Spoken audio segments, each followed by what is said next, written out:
On April 3, 1882, a single gunshot changed American history forever. The man who fell that day had stolen over $200,000 from banks and railroads, but his death would make him worth millions more. Jesse Woodson James was born September 5, 1847, on a 275-acre hemp farm in Clay County, Missouri.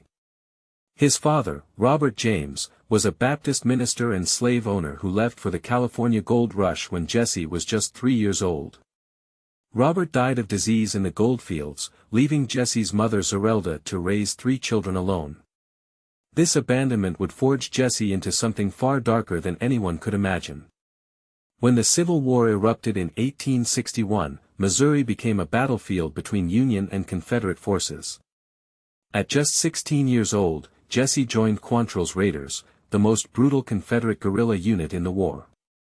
These weren't regular soldiers, they were savage fighters who showed no mercy to Union troops or civilians. Jesse learned to kill without hesitation, developing skills that would make him America's most feared outlaw. On February 13, 1866, Jesse and his older brother Frank committed what historians consider the first daylight bank robbery in American peacetime. They stormed the Clay County Savings Association in Liberty, Missouri, stealing $60,000, equivalent to nearly $1 million today. During their escape, they shot and killed an innocent college student named George Wymore.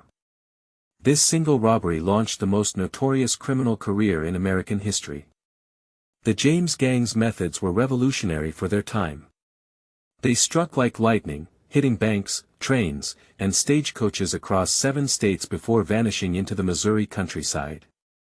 Between 1866 and 1881, they committed at least 25 robberies, stealing an estimated $200,000.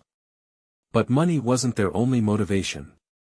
Jesse was fighting a personal war against the Union victory, targeting Northern-owned businesses with calculated precision. The gang's most daring heist occurred on July 21, 1873, when they derailed a Rock Island train near Adair, Iowa. They placed rocks on the tracks, causing the locomotive to crash and killing the engineer, John Rafferty. As passengers screamed in terror, Jesse calmly walked through the wreckage, robbing terrified travelers of $3,000. This cold-blooded efficiency made him a legend, and put a massive target on his back. By 1874, Jesse James was the most wanted man in America. The Pinkerton Detective Agency, hired by railroad companies, offered a $10,000 reward, worth $250,000 today. Allen Pinkerton himself declared war on the James Gang, deploying dozens of agents across Missouri.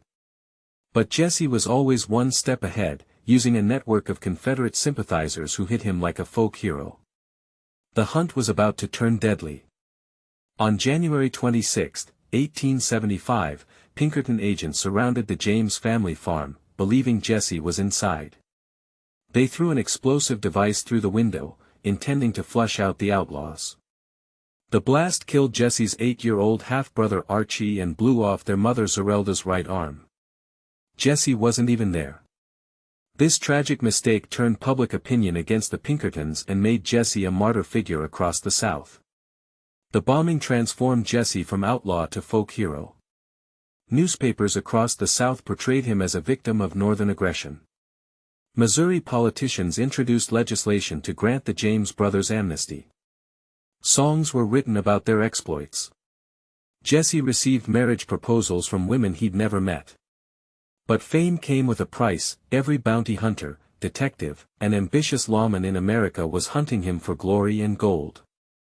On April 3, 1882, Jesse was living under the alias Thomas Howard in St. Joseph, Missouri, with his wife and 2 children. Only 2 gang members remained, brothers Bob and Charlie Ford. That morning, while Jesse adjusted a picture on the wall, Bob Ford drew his .44 caliber revolver and shot Jesse in the back of the head. The bullet killed America's most famous outlaw instantly. He was just 34 years old. The Ford brothers had made a secret deal with Missouri Governor Thomas T. Crittenden, who had posted a $10,000 reward for Jesse's capture, dead or alive. But their betrayal made them pariahs. Bob Ford was shot and killed in 1892 by a man seeking revenge for Jesse's murder. Charlie Ford committed suicide in 1884, haunted by guilt. The men who killed Jesse James found that murdering a legend came with its own death sentence. Jesse's funeral in Kearney, Missouri, drew over 3,000 mourners, more than many presidents. His grave became a shrine. Within months, dime novels about his exploits were selling thousands of copies across America. Hollywood would eventually make over 30 films about Jesse James. The boy from a hemp farm had achieved a twisted form of immortality through violence and legend. Today, Jesse James represents the dark romance of the American frontier, a symbol of rebellion against authority and corporate power. His story reveals how violence can transform ordinary men into myths, and how tragedy can birth legends. The railroad companies he robbed are forgotten, but Jesse James remains immortal. Sometimes, in America, dying young and violently is the fastest path to forever. Jesse James stole $200,000 in his lifetime, but his legend has generated millions in books, films, and tourist revenue.